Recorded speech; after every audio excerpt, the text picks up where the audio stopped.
I want to start with how you would rate this week for Democrats on a scale of 1 to 10. Even compare it to where we were this day 1 week ago and where we are tonight and why. Eddie, you're the professor. You're up first. Well, I think it blows past your scale. I think it's at 12. When you think about where the Democratic Party was just a little over 2 weeks ago, the sense that we were imploding, that we were engaged in a firing circle around each other, and now to feel the excitement across the base, the excitement across a number of different constituencies, it's almost like a resurrection, it seems to me. So I would give it a 12, Stephanie, because something was raised from the dead. Dare I say amen. Kimberly, how about you? Yeah, I mean, Eddie said it more. I was going to take a line from Spinal Tap and say Democrats turned it up to 11, but I'll go with Eddie's 12. You know, it really was remarkable that Democrats swung so cleanly from utter despair and just disarray to unity around a candidate and seeming to understand the assignment, to take a phrase from Team Kamala, in saying, look, now the task at hand is beating Donald Trump. There is no more room for infighting, no more room for anything else. I do think that there is room to make sure that the convention and nominating process is very clear and transparent for voters. But it seems that the energy isn't just from Democratic operatives. The energy is from people on the ground. I mean, my Uber driver in Michigan this week was excited. You know, people were stopping me at airports. People have been really, really engaged and excited by what is going on. Even people who just want to say, you know, I'm interested in her. I want to learn more about her. I don't know yet. But those were people that were otherwise really tuned out of this election. So it's been a great week for Democrats. John, how would you rate the week? And are you surprised by what we have seen? You have been covering politics for years and years. You've written books on elections. I'm pretty sure you're going to need to write one about this upcoming one. Well, I'm glad you said that, Stephanie. My co-author, Amy Parnes, and I have just struck a deal to do that. In terms of how this week rates for Democrats, Eddie and Kimberly obviously took those numbers above the 10 scale. I agree with them.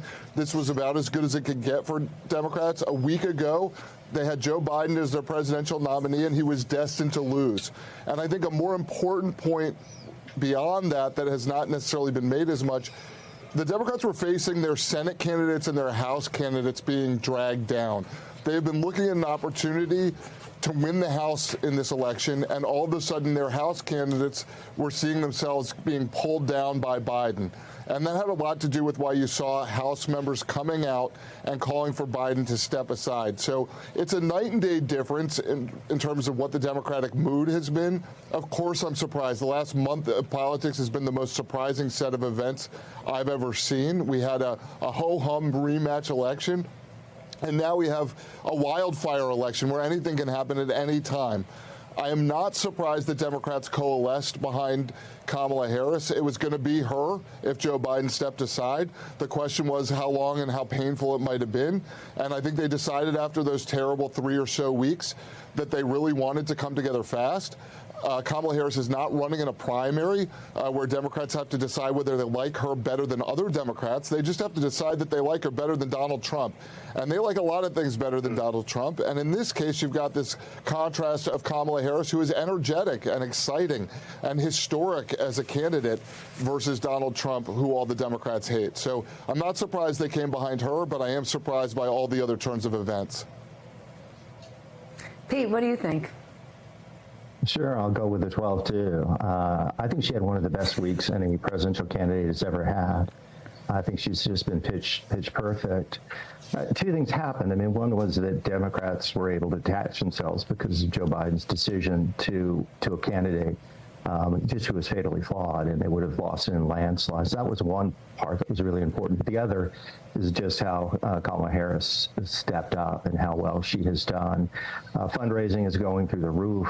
The party is united. The crowds are huge and enthusiastic. And she's also framed, even in this limited period of time, the campaign, I think, in a pretty intelligent way, framing herself as a prosecutor against a felon. She's appealed to the middle class. And she has also put a template around this, which is she's a bridge to the future, and Trump is a bridge to the past. So I think she checked all the boxes and did it exceedingly well. And it's not really surprising, because I always thought once Biden stepped aside, and I thought he would once the debate happened, there would be so much liberation and pent-up energy that would be released. I don't think Democrats fully understood what a burden having Biden at the top of the ticket was until he got off. John, you and I were both in Milwaukee a week ago for the Republican National Convention. The party was united behind Donald Trump. From their perspective, they had a very strong week. And this week, President Trump, former President Trump, should have continued to ride that positivity. But obviously, the move on the Democratic side, Kamala Harris joining the race, she's stolen the attention, the thunder. We've already gone through the fundraising, the excitement.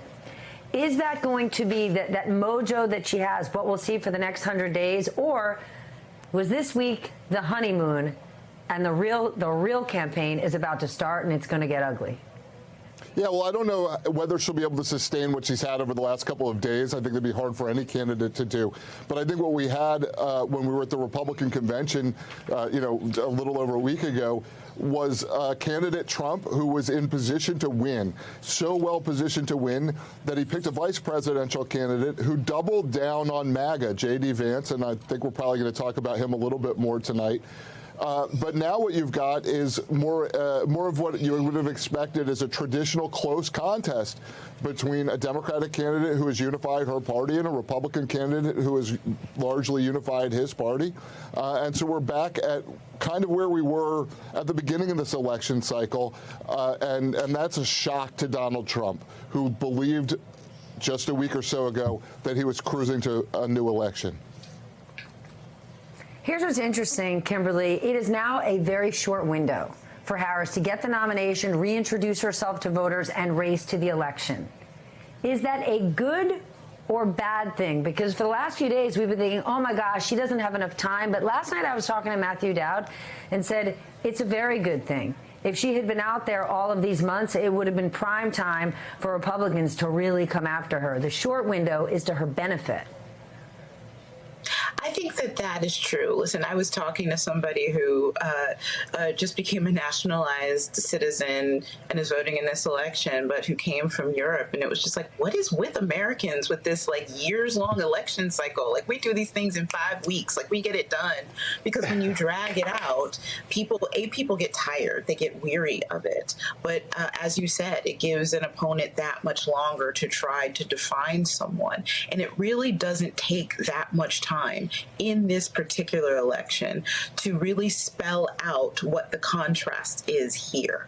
And I think Kamala Harris can do that very well. She's somebody, yes, she has to introduce herself for sure and make her case to voters, but she's also someone who is known, someone who is a part of the successful Biden administration, the very pitch that Joe Biden was going to have to make. She was right beside him. And on all of the issues that are driving voters in this election, so many of them, whether it's reproductive rights, she led the White House's response to the overturning of Dobbs, whether it is LGBTQ rights, she was marrying same-sex couples while Democrats, including Barack Obama, were still talking about civil unions, whether it comes to student loan forgiveness or economic issues, she has been right there at the front of it. So she has a record to run on. She has the incumbency to run on as well. So I think she won't need, a year to introduce herself to people. And I think that as long as she campaigns smartly, it's plenty of time. Eddie, Donald Trump has never been deep on policy while he's running. We've yet to really find a detailed agenda or platform. If anything, we've gotten a 900-page Project 2025 agenda, and Donald Trump is trying to distance himself from it. Now, for Democrats or the new candidate, and just 3 months ago before the election, does Kamala Harris need to lay out a specific agenda, a policy-focused agenda, or simply offer broad themes to counter Donald Trump's broad themes? I think she needs to find a sweet spot between the two of those.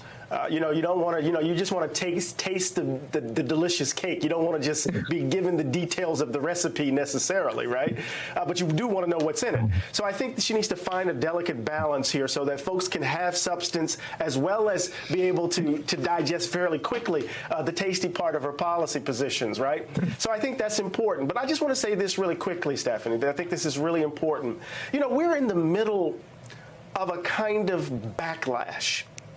The backlash against George Floyd, the backlash against DEI, the backlash against critical race theory, the backlash against Barack Obama. Historically, these backlashes they last a long time.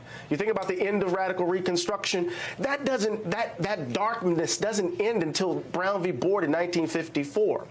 And then we can think about what happened in the 20th century. Why am I bringing this up? So we're in the middle of a backlash, and now suddenly the country's facing a choice. Peter put it pretty directly. Past, future, right? And I think that past, future is right in front of us right now in the midst of this darkness. So this is really, really a momentous election. The choice is now stark. So she can give us the details of policy, but we know at the level in which the culture wars have been fought, where we're fighting. This is an existential battle. So give us some cake and then give us some details.